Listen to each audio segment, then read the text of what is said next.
নমস্কাৰ সকলোকে স্বাগতম জনাইছোঁ মোৰ ইউটিউব চেনেল ভূপেন সিঙে অফিচলৈ আৰু মই অলপ আগত ভিডিঅ' এটা আপলোড কৰিছিলোঁ তাতে মানে ফৰেষ্ট গ্ৰেড 1 আৰু ফৰেষ্ট গাৰ্ডৰ যিসকলে তোমাৰ নিযুক্তি পাবলৈ সক্ষম হৈছে এইবাৰ বন বিভাগত তেওঁলোকৰ ট্ৰেইনিং অসম পুলিচৰ আণ্ডাৰত দিয়াৰ ব্যৱস্থা কৰিছে বুলি মই আগত ভিডিঅ'ত কৈছিলোঁ আৰু তাৰ ওপৰত মই ভিডিঅ'টো দিছিলোঁ।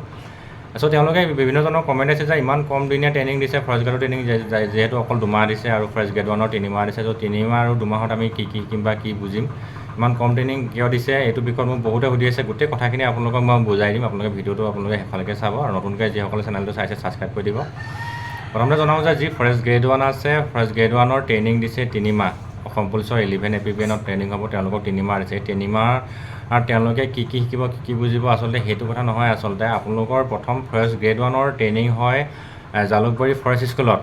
তাত আপোনালোকৰ 6 মাহ ট্ৰেইনিং হয়। সেই 6 মাহ ট্ৰেইনিঙত আপোনালোকৰ ফৰেষ্ট ডিপাৰ্টমেণ্টৰ যিমানবিলাক ক্লাছ আছে নহয়, ইনডোৰ হওক বা আউটডোৰ হওক, গোটেইখিনি আপোনালোকৰ তাত সেই 6 মাহৰ ভিতৰত মানে ট্ৰেইনিং দিয়াৰ ব্যৱস্থা কৰা হয় বা ট্ৰেইনিং দিয়া হয়। সেই 6 মাহৰ ট্ৰেইনিঙত আপোনালোকৰ বিভিন্ন ধৰণৰ ট্ৰেইনিং থাকে, কম্পিউটাৰ থাকে, আপোনালোকৰ ফৰেষ্টৰ লগত যিমানবিলাক সংলগ্ন বিষয় আছে সেইবিলাকতো হয় এক্সট্ৰাকৈ আপোনালোকৰ কম্পিউটাৰ হওক বা ড্ৰোন হওক বা ট'ৰ হওক, বিভিন্ন অসমৰ বাহিৰলৈকে আপোনালোকৰ ট'ৰ যায়। চ' আপোনালোকে কি হয় সেইবিলাক ট্ৰেইনিং আপোনালোকৰ জালুকবাৰীৰ পৰাই পৰিচালনা হয় আৰু তাৰ ভিতৰতে আপোনালোকে 6 মাহৰ ভিতৰতে আপোনালোকৰ এটা হাথিয়াৰ ট্ৰেইনিং এটা থাকে, জাষ্ট অকল হাথিয়াৰ ট্ৰেইনিং এটা থাকে। সেই ট্ৰেইনিংটো দিয়া হয়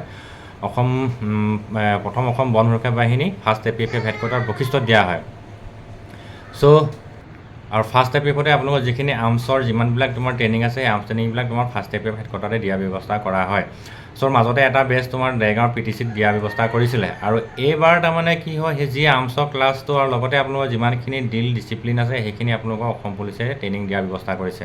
আৰু ফাৰ্ষ্ট টাইম এইটো মানে বন বিভাগৰ নতুনত্ব আহিছে যে আগতে কোনো ফৰেষ্ট মানে গ্ৰেড 1 বা গাৰ্ডৰ অসম পুলিচৰ আণ্ডাৰ ট্ৰেইনিং দিয়াৰ ব্যৱস্থা কৰা নাছিলে, মই যিমানখিনি জানো। চ' এইবাৰ এইটো প্ৰথম নিয়ম কৰিছে, আপোনালোকক অসম পুলিচৰ আণ্ডাৰ ট্ৰেইনিং দিয়াৰ ব্যৱস্থা কৰিছে আৰু সেইটো হৈছে তোমাৰ অসম চৰকাৰৰ নতুন পদক্ষেপ, বন বিভাগৰ নতুন পদক্ষেপ। তাৰপিছতে আপোনালোকে যেতিয়া অসম পুলিচৰ আণ্ডাৰ 3 মাহ ট্ৰেইনিং কৰিলে গ্ৰেড 1খিনিয়ে, তেওঁলোকে আকৌ আপোনালোকৰ ট্ৰেইনিং হ'ব ফৰেষ্ট স্কুল জালুকবাৰীত। ফৰেষ্ট স্কুল জালুকবাৰীত আকৌ ট্ৰেইনিং হ'ব। সেই ট্ৰেইনিংটো হয়তো আপোনালোকৰ 6 মাহ হ'ব পাৰে বা 3 মাহ হ'ব পাৰে, কিন্তু অকল এই পুলিচৰ ট্ৰেইনিংটোৱে যে অকল ট্ৰেইনিং আপোনালোকে সেইটো নহয়। আপোনালোকৰ অৰিজিনেল ট্ৰেইনিংখিনি পাবলৈ আৰু ট্ৰেইনিং কৰিব লাগিব জালুকবাৰী ফৰেষ্ট স্কুলত।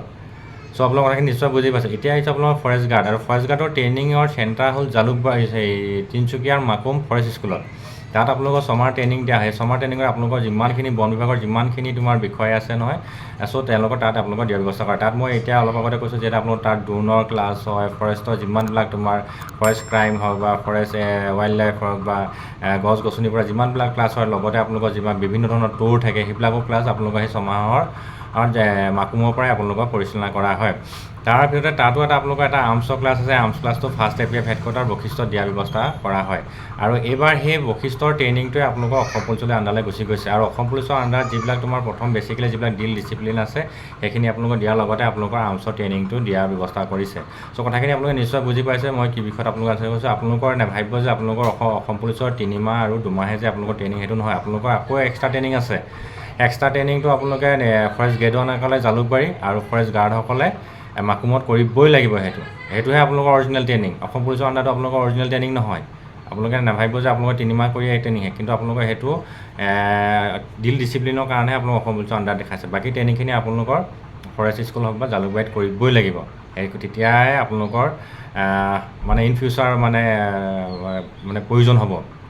চ' আৰু এটা কথা কওঁ আপোনালোকে, এতিয়া আপোনালোকে ট্ৰেইনিং এইবাৰ তাৰমানে এটা ছিষ্টেমটো গোটেইটো নতুন কৰিছে। আপোনালোকক জনাওঁ যে এতিয়া এটা ছিষ্টেম কৰিছে যে আপোনালোকে ডাইৰেক্ট তোমাৰ অসম পুলিচৰ আণ্ডাৰতে জইন কৰিবলৈ যাবনে নাই নিজৰ নিজৰ যিবিলাক ডিভিজন আছে ডিভিজনত জইন কৰিবলৈ লাগিব। সেইকাৰণে এটা ছফ্টৱেৰ বনাই আছে। সেই ছফ্টৱেৰটো আপডেট মানে আপোনালোকৰ এই ছিষ্টেমটো তাৰমানে কি নতুনত্ব কৰিছে, সেইটো বিষয়ে মই আপডেট পালে আপোনালোকক জনাম যে আপোনালোকে ডাইৰেক্ট ট্ৰেইনিং চেণ্টাৰলৈ যাবনে নাই আপোনালোকে জইনিং ক'ত কৰিব। আৰু লগতে আপোনালোকে এইটো কথা এই বিষয়ত আপোনালোকৰ 25 তাৰিখে যেতিয়া আপোনালোকে এপইণ্টমেণ্ট লেটাৰ পাব, এপইণ্টমেণ্ট লেটাৰ পাব তেতিয়া আপোনালোকে গম পাই যাব যে আপোনালোকে জইনিং ক'ত কৰিব লাগিব। চ' আশা কৰোঁ ভিডিঅ'টো ভাল লাগিলে, গোটেই কথাখিনি আপোনালোকক বুজাই দিলোঁ। ভিডিঅ' যদি ভাল লাগিলে লাইক কৰিব, শ্বেয়াৰ কৰি দিব। ধন্যবাদ।